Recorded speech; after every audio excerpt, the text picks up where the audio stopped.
Bismillahirrahmanirrahim. Assalamualaikum warahmatullahi wabarakatuh. Allahumma salli ala Sayyidina Muhammad. Okey, kita masuk bab seterusnya berkenaan tentang kita masuk daripada awal, iaitu kita menggunakan sirah as-sirah intisari perjalanan hidup Rasulullah sallallahu alaihi wasallam, kitab dia. Kita baca daripada awal lah. Baca tak main barat lah, baca sekadar baca gitu. Okey, kita masuk tajuk pertama, iaitu berita gembira kelahiran Nabi Muhammad sallallahu alaihi wasallam.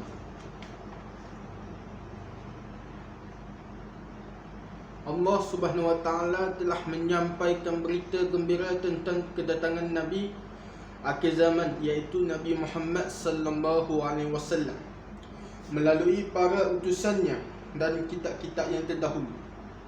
Bahkan Allah Subhanahu wa taala, jadi Allah Subhanahu wa taala telah menukilkan di dalam telah beritahu tentang Nabi akhir zaman, iaitu Nabi Muhammad sallallahu alaihi wasallam melalui utusan yang terdahulu dan kitab-kitab yang terdahulu lah. Sebagaimana gitulah. Bahkan Allah Subhanahu wa taala bukan sekadar menyampaikan berita gembira tentang perutusan Nabi Muhammad sallallahu alaihi wasallam semata-mata, tetapi juga tentang generasi sahabat radhiyallahu anhum wa radu, dan mereka semua tu telah diredai oleh Allah Taala.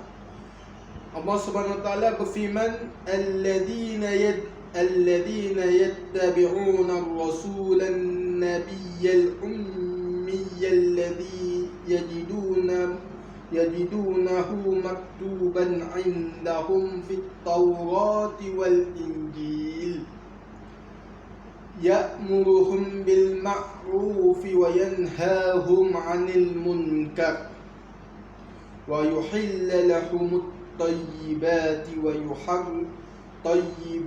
ويحرم عليهم الخبائث ويضع عنهم إصرهم والأغلال التي كانت عليهم فالذين آمنوا به وعزروه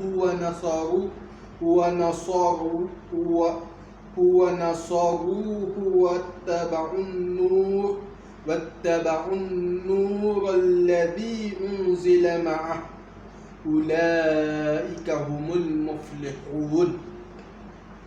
Okey, iaitu orang yang mengikut Rasulullah, yakni Muhammad, Nabi yang ummi, yang mereka dapati tertulis namanya dan sifat-sifatnya dalam Taurat dan Injil yang ada di sisi mereka.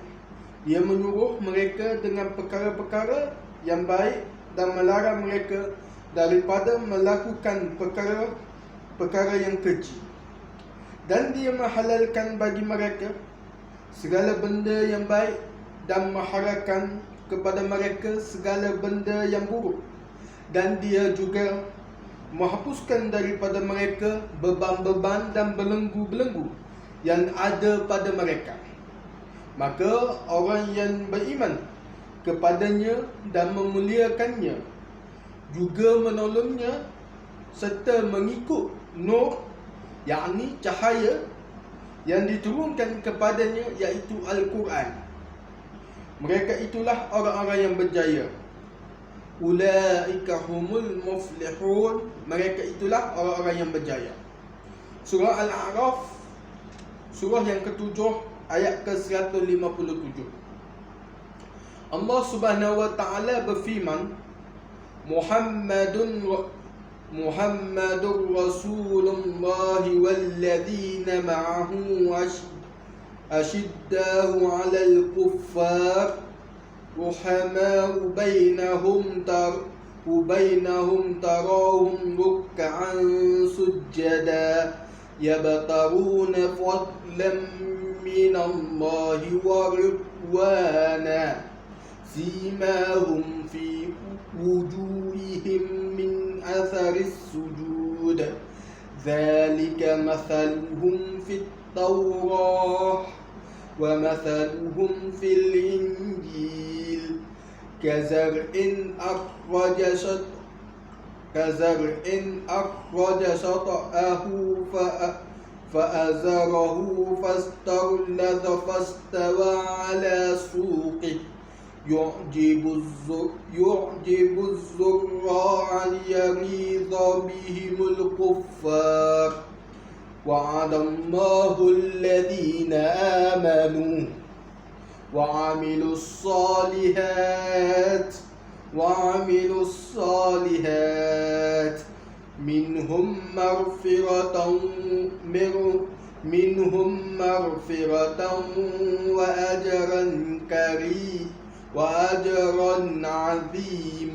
وأجرا عظيما.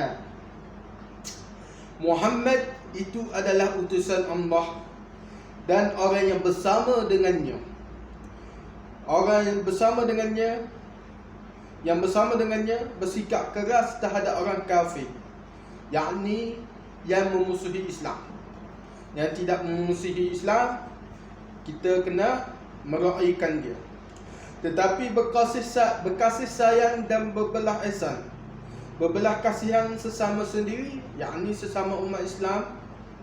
Engkau melihat mereka tetap beribadah, ruku' dan sujud dengan mengharapkan limpah kurnia, yakni pahala daripada Tuhan mereka, serta mengharapkan keredaannya.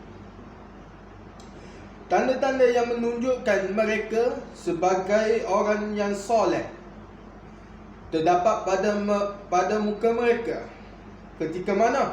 Daripada kesan sujud dan ibadah mereka yang ikhlas.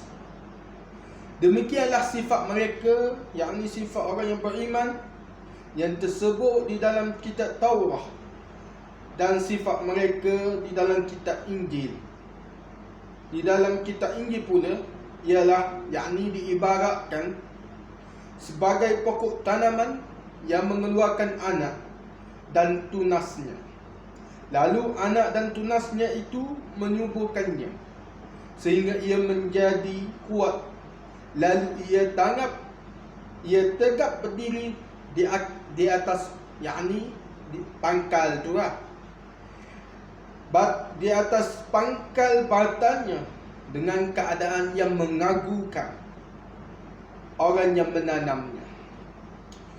Allah menjadikan sahabat-sahabat Nabi Muhammad sallallahu alaihi wasallam dan pengikut-pengikutnya berkembang biak, yakni bertambah serta kuat gagah sedemikian itu kerana dia nak menjadikan orang kafir merana dengan perasaan marah dan hasad dengki, yakni dengan berkembang biaknya, yakni bercambah umat Islam ini. Dan selain itu, Allah telah menjanjikan orang yang beriman dan beramal soleh daripada mereka dengan keampunan dan pahala yang besar. Surah Al-Fath, surah yang ke-48 ayat ke-29.